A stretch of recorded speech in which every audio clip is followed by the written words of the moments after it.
Je m'appelle Jules et je viens d'emménager en Indre-et-Loire. J'ai entrepris de découvrir la région et d'explorer les plus beaux lieux du département. Aujourd'hui, je vous emmène à Sainte-Maure-de-Touraine et jusqu'à Richelieu, en passant par des lieux incontournables.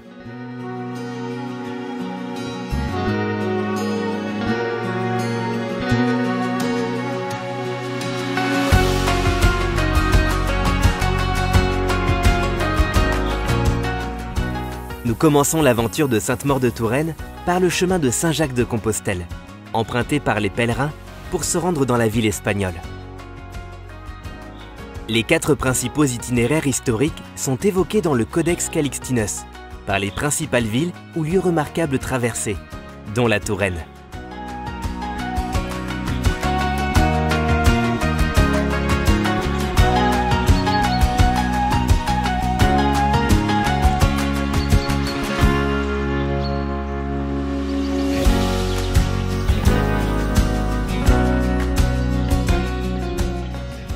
Au cœur de la Touraine, Crissey-sur-Mance a su garder tout son caractère. Son château, durement éprouvé pendant la guerre de 100 ans, témoigne de la grandeur passée du village. Son église, de style gothique flamboyant, ses belles demeures de tuffeau et ses ruelles étroites justifient son classement parmi les plus beaux villages de France.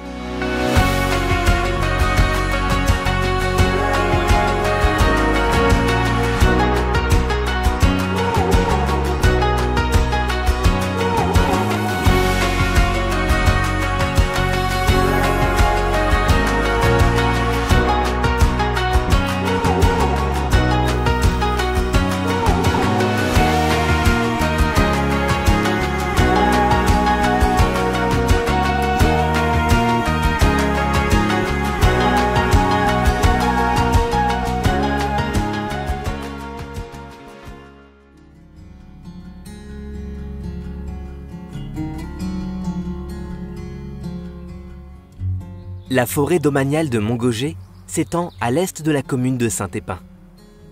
Havre de paix et de verdure, les balades sont conseillées à travers ces bois. Les sportifs ne sont pas en reste et participent au Trial des Orchidées, dont le parcours emprunte ses chemins. Le lieu a également accueilli les fans de géocaching pour une recherche de cache dans une ruine de la forêt.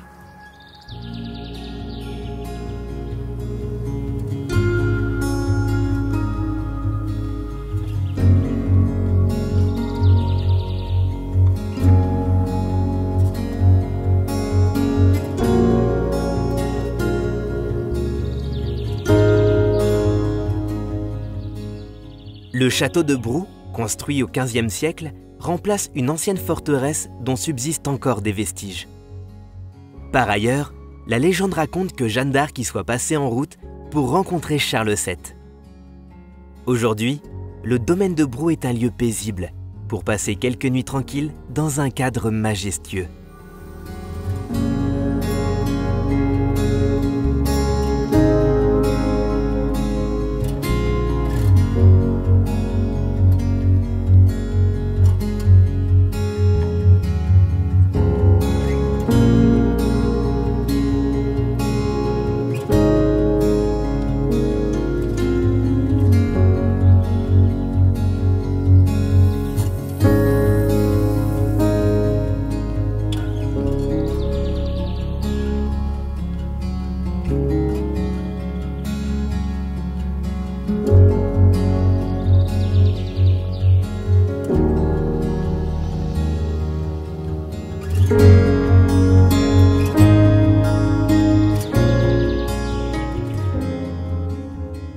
Les fromages d'Angèle nous proposent de découvrir l'élevage de chèvres et la transformation fromagère à Sainte-Maure-de-Touraine dans un environnement boisé.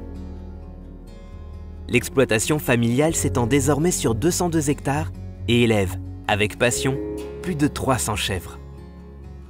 Une partie du lait produit est transformée en fromage dans l'atelier à la ferme. Les produits de la ferme sont AOP Sainte-Maure-de-Touraine, cœur, petit bouchon, crottin ou pyramide.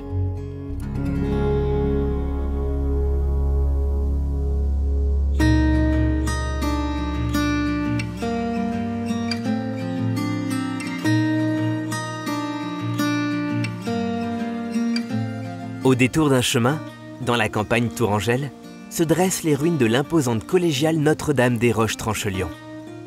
Ce joyau du début de la Renaissance, situé à 2 pas du village d'Avon-les-Roches, a été construit entre 1520 et 1524 et consacré en 1527 en tant que chapelle funéraire. Il est classé au titre des monuments historiques depuis 1914.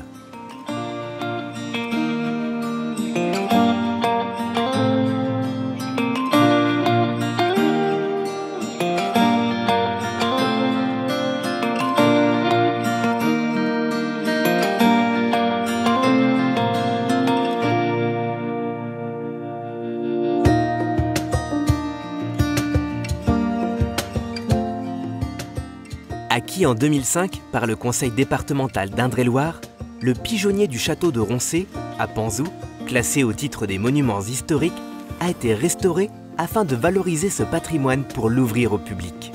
Colombier construit sur plan hexagonal à l'extérieur et circulaire à l'intérieur, les pigeons y pénètrent à l'intérieur par 6 lucarnes établies dans la coupole et par les ouvertures du campanile.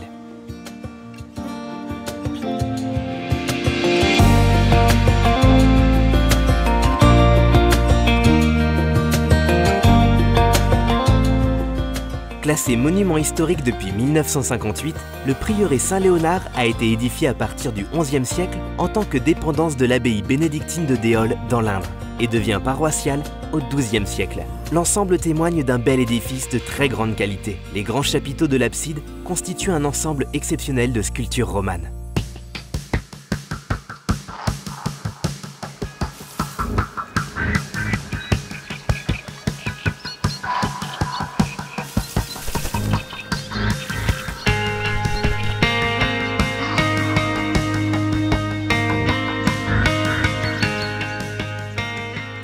Édifié au Moyen-Âge et à la Renaissance, le château du Rivaux a pour écrin de verdure un parc de 6 hectares, classé jardin remarquable depuis 2003, où souffle un esprit apaisant. Au fil des 15 jardins thématiques, venons découvrir un véritable musée en plein air, évoquant les parcs médiévaux d'où il est possible d'admirer de surprenantes sculptures. Le Rivaux combine des éléments de l'architecture médiévale, de l'architecture Renaissance et de l'art contemporain.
Ce merveilleux château Renaissance, le château de Belais-Bas, nous accueille dans la campagne tourangelle.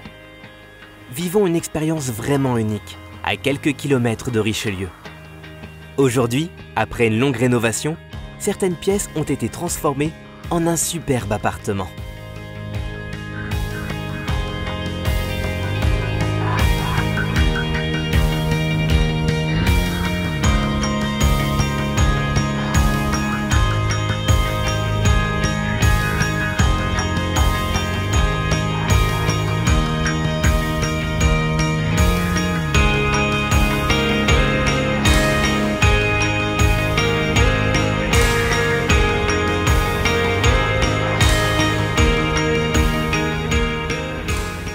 Passons par l'étang d'Assay, zone préservée composée d'un grand étang de 33 hectares, aménagé au début du XVIIe siècle, ainsi que d'une zone humide de 11 hectares, constituée de petits bassins ayant servi à l'élevage des brochets. Acquis en 2019 par le département d'Indre-et-Loire, le site fait l'objet d'importants travaux de restauration et d'aménagement pour l'ouverture au public et la découverte du patrimoine naturel.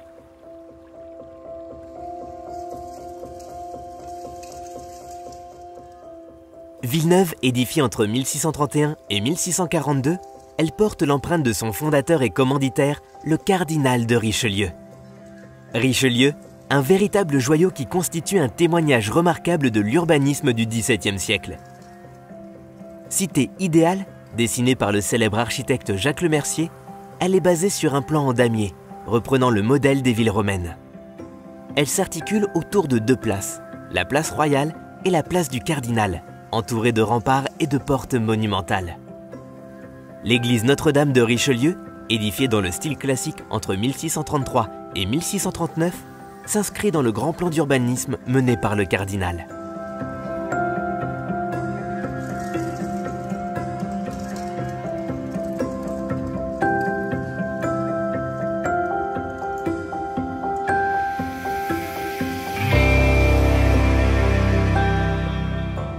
Entouré de 7 km de murs, le parc de Richelieu d'une superficie de plus de 400 hectares abritait le vaste domaine et château du Cardinal, détruit au début du XIXe siècle.